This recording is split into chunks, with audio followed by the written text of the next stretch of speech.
In three, two, one, we are back.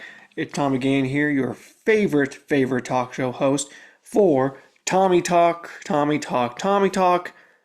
Happy, it's Tuesday, April 30th, the year of our Lord, 2024, and the Denver Nuggets have advanced to the next round of the NBA playoffs after defeating the Los Angeles Lakers tonight, or last night, 108 to 106 on another last second Jamal Murray game winner. What a game, what a game, what a game. Listen, we all saw this coming. It was a very hard, I will say this, for a 5-game series, very hard fought.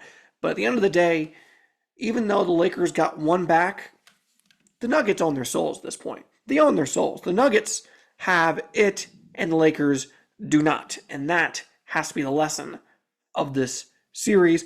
And I wonder now what is next for LeBron James. What's next? He could leave and go somewhere else. Now, apparently, the word is the Lakers want to keep him around. Give him a max 3-year deal, even draft Bronny James, which could be enough to keep him in LA. It's possible. However, and I want to say this, if I were LeBron, I would probably want us to, probably go back home, go back to Cleveland. Why not? They're a good team now. Why not go back home one more time? Especially if they agree to bring in Bronny as well. Now, for the Lakers, you lose a lot of money if you lose LeBron, because obviously he's the straw that that stirs the drink. Before LeBron was there, there was not good times in LA, and since he's been there, financially it's been good times at least. There's been a lot of disappointments in the playoffs, and I'll be the first one to say that the 2020 championship was fraudulent, ultimate Mickey Mouse ring. But in any case, if you're the Lakers, you want to keep them around. If you're LeBron, I guess if they're going to give you that max deal and they're going to bring in Bronny, then I guess that it would make a lot of sense to stay. But you couldn't blame him if he goes for greener pastures, or maybe heads back home. That's possible. Let's go back. The NFL draft this weekend. A few different storylines to go through. As a Bears fan, obviously this was a dream draft. Now, it's not fair to say the Bears, they were brilliant on draft day or something like that, did something especially incredible, because everything kind of just laid out well for them. Now, you can say a lot about the trade with the Panthers that got them the number 1 overall pick, but when it comes to actual draft night, of course they were going to take Caleb Williams, and then once Rome Odunze fell down to 9, then it was easy pickings from then on. But getting those two guys is so huge. A guy like Williams, who is probably the best prospect to come through the draft, especially as a quarterback, in the last 3 years, since Trevor Lawrence. And a guy like Odunze, who people might say he's the third best receiver in the draft, but he's one of the 3 guys in the draft that people would call a potentially elite receiver in the league.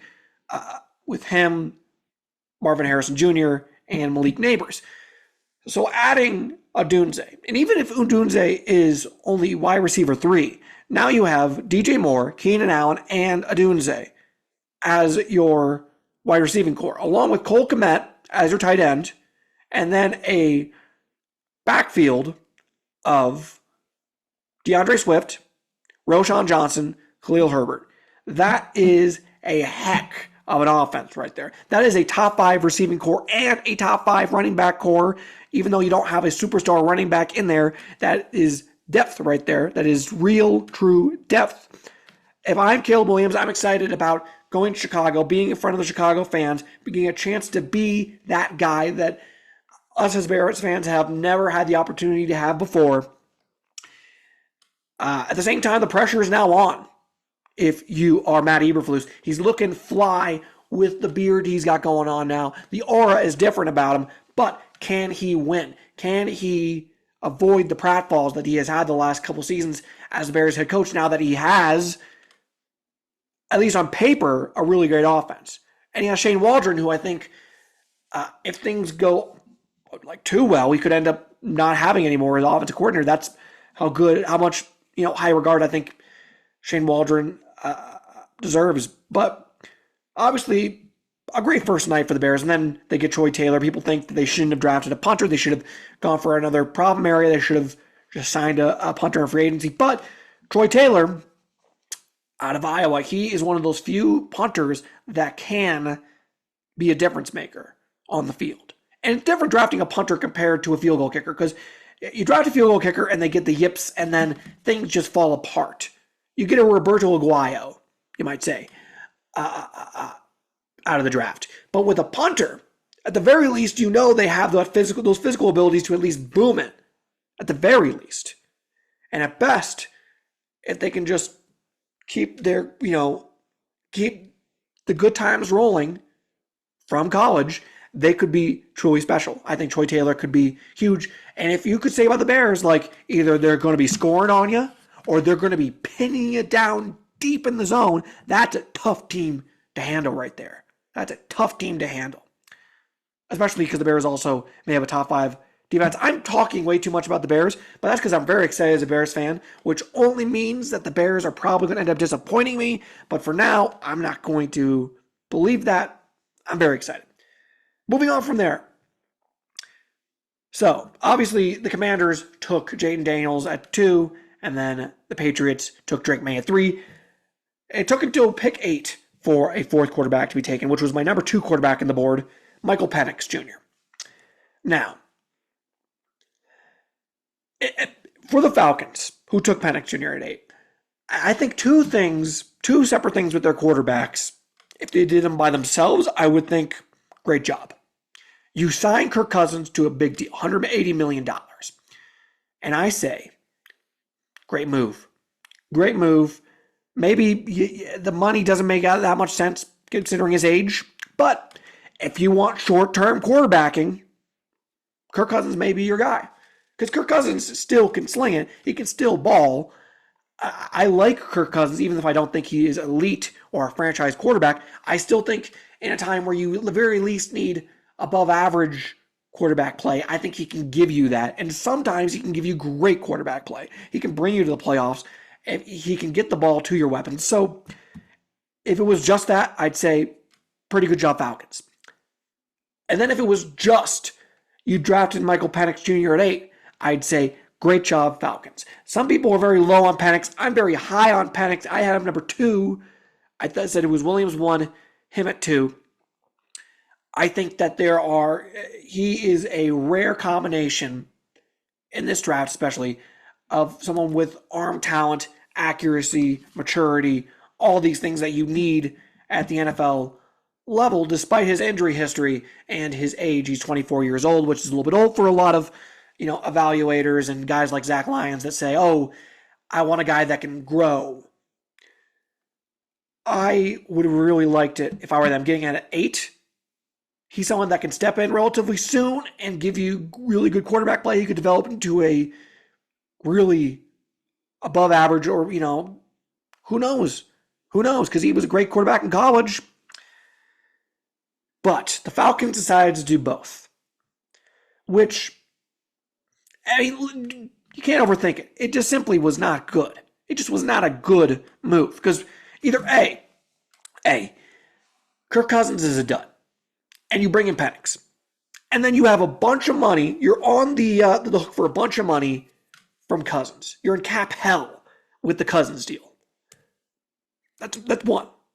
Or 2, Cousins does work out, and you wasted this pick on Penix. Let's say Cousins goes through his contract, or even does 3 years through his contract. You've already missed out on the prime of Michael Penix's career, probably at least, and you kind of screwed him.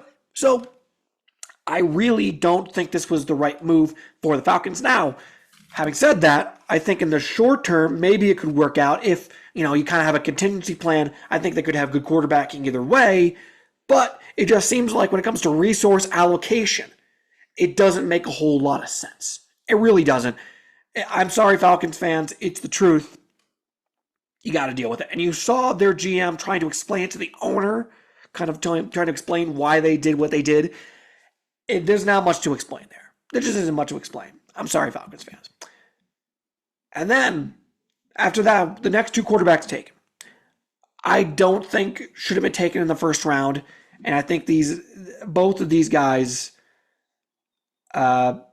taking them, I think, means that their front offices deserve major criticism. Major criticism. Start with the Vikings, who traded up a spot to take J.J. McCarthy at 10. Why? Why? I think that there is definitely, like how the United States has an inflation problem with our currency, there is a quarterback inflation problem for sure, where people are scrambling to find their franchise guy, and they need to have a guy who they have in the wings or have, starting, maybe he's not good now, but we got to develop him for the quarterback of the future. We need a quarterback of the future. And I guess for GMs, having that quarterback in the future kind of protects your job a little bit. But there is such a thing as overdrafting and wasting assets on guys you could do without. That you could, wait on getting your right quarterback and bring in guys that can build up the rest of the team. If you're the Vikings, trading up to 10 and getting McCarthy, it doesn't make much sense to me at all. I mean, I had one Vikings fan in my mention saying something like, "Oh, well, he's going to fit, Kevin O'Connell's offense perfectly," and all I could think was, well, is his offense going to be hand the ball off 35 times a game and pass for 150 yards? Because that's what he did at Michigan. Everything else that you say about J.J. McCarthy is all speculation for the most part, because we haven't seen that yet from him. We just haven't seen it from him. So taking him at 10, I think, is a huge, huge risk. Huge risk. And then at 12, the Broncos, who claimed that they baited the Vikings to move up to 10, take Bo Nix, who is, I think, about the same age as Michael Penix, but not as good. What are you doing? Again, this is a guy who could have gotten second round, or you should have gotten second round. And if you didn't get him, it shouldn't have been the end of the world. Well, this Broncos roster is not close to competing for a playoff spot. Not right now, at least. You brought in Zach Wilson, and it cost you nothing. So the thought process is either A, and this is the most likely scenario, he sucks, but you tank next year, you have a shot at, getting a better quarterback. Maybe if you get number one, you could even get Shedeur Sanders. You could trade up for Shedeur Sanders. Or B, he works out. Or maybe you trade for somebody in the near future. I mean, it is inconceivable misuse of draft capital by both the Vikings and the Broncos. It's tough scene for both. Tough scene for both. Moving on, I just want to talk about this because I've been seeing this over social media the last couple of days. I'm going to make sure I'm keeping my eyes on the camera as much as possible. I've been seeing college football talking heads, especially SEC guys, coming out and essentially saying the group of five needs to break off and have their own playoff. Need to break off, have their own playoff. It'll make more sense. It'll be better for the players and for competition, have a lot of cool games to be on television, stuff like that. And to give you a little background on myself, my father attended Northern Illinois University, a MAC school, so a group of five school. And growing up, I followed NIU football very closely. I still love Northern Illinois University football. Obviously, my own schools that I attended take precedence over them, but I still have a lot of love in my heart for NIU. A lot of love in my heart. And one of my favorite memories as a sports fan was the 2012 season where they went 11-1 regular season, won the MAC championship, went to the Orange Bowl. Me and my dad went to the Orange Bowl. Great times. There is something fundamentally wrong when you have this level of gaslighting going on by these power conference guys. Because the argument that we're getting is, we're doing this for you. Group of five fans, we're doing this for you. It's in your best interest. You have been brainwashed. And Josh Pate, who think he's an all right commenter. He's a good commenter, but he goes out and says administrators in the group of five are being greedy and depriving fans of great football and players of great football and stuff like that. And that Alabama and South Alabama are not playing the same sport. He literally said that. And, well, first of all I can think of is the fact that someone pointed this out. South Alabama beat the Big 12 runner-up. And, by the way, Alabama almost lost to Auburn, who very recently before that got trounced by New Mexico State. But not exactly the point I'm trying to make here. My point is, Group of Five fans aren't yelling for this. They aren't screaming for this. They aren't asking for this at all. At all. Group of Five fans, and I can say this from experience, all they want is a chance at playing against the big boys in the postseason. They want to play some big teams during the regular season, win their conference, win as many games as possible, possibly even be ranked at the end of the season. All right? They know realistically they're not winning the national championship. Realistically, ain't happening. Ain't happening. They just want to have a good season and to not be left completely behind in the dust. That's all they want. That's all they want. They're asking for all that much. What a lot of these SEC guys want is realistically a super league in college football.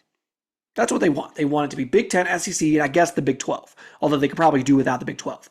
About 60 teams, and that's all they want. And they want, unlimited free agency and stuff like that, and they want to kind of gatekeep college football from schools that don't have as much money. Because as much as they want to yell about competition, they aren't going to tell schools like, for example, Vanderbilt, that they should, kick rocks. Ain't going to tell them that. They're not, even though they have not ever really been that competitive in Power 5 football. Less competitive than a lot of Group of 5 teams. They can stay. They can stay because they're keeping it in the family. We back up each other. Group of 5 football is under attack, and it has been for a while. I thought NIL was a great thing. I still think NIL is a great thing. I think NIL, as a whole, gives players the opportunity to make money on their name, image, and likeness, and that is fair, completely fair. It keeps players, to actually make some money. They're not being completely taken advantage of by the system, and you can go from there. But sadly, that's not where it's ended. Now you have a transfer portal process where players can just go wherever they want very quickly. And it becomes a free agency period, essentially. Coaches can't develop their players. Players can be lured by a lot of money that might not even be in their best interests. When it comes to development, you basically lock in the power structures completely. Schools can't fall down and rise up like they have in the past, because we've seen that happen in the past. We have. TCU was for a long time a Group of 5 school, lower down, and they made the national championship game just a couple years ago. They got trounced by Georgia, but they still made it. My point here is this all is gatekeeping. All these new things are gatekeeping by the Power 5 schools to try to force out the Group of 5. And it's all about greed and it's all about money. It deprives us of what is special about college sports, what is special, and tries to gaslight fans of smaller schools into believing that debasing themselves down to an FCS level is somehow in their best interest because they can win some phony baloney championship that they make up amongst themselves. Wrong. Get out of here. No one wants that. The reality is they want no college football playoff spot to go to these smaller schools. They want a 4-loss SEC school to get in instead. It's disgusting and it's ridiculous, and it clearly needs to be stopped in its tracks. But I fear the way things are going, they'll eventually get their way. They seem to get their way a whole lot. It's all about money. It's no longer about the sport at all. It's not even about the players. It's about executives. And that sucks. It sucks a lot. So even if that all happens, I just want to make it clear that you're not doing this in the best interests of the Group of 5. Not really, because they don't want it. And they've lived as Group of Five fans for a long time. You haven't. Your school probably has a chance at winning a national championship, has millions of dollars to spend, can pay their players. These schools can't. They can't. If you start paying players with how different laws work, it probably will end up meaning a lot of other programs are going to have to be paid as well. And the next thing you know, a lot of programs are shutting down. A lot of these programs aren't making a ton of money. They aren't making a ton of money. In fact, having a chance in the college football playoff gives a lot of these programs a needed boost of income. But these schools would rather that income come to them so they can get a third string wide receiver to come in to fill their depth chart. It's sad, and it's disgusting, and it's sad. And I just want you guys to know that we know what you're doing. You're gaslighting. You're gaslighting us. You're gaslighting us. And I say that as someone who is a Power 5 fan, by the way, but I understand how this works. And I know how this works, and I don't want to see Group of 5 football go. I just don't. I don't. Anyways, folks, thank you all for watching and or listening. Please subscribe on Twitter as Tommy SGAHAN. Same on Instagram, same on TikTok, yada, yada, yada. Make sure to subscribe on YouTube. That's Tommy Gann on YouTube. And on Apple Podcasts, that's Tommy Talk. Leave reviews, 5 stars, all that stuff. Subscribe on both. Thank you all for watching and or listening. I'm Tommy Gann, and this has been TOMMYTA.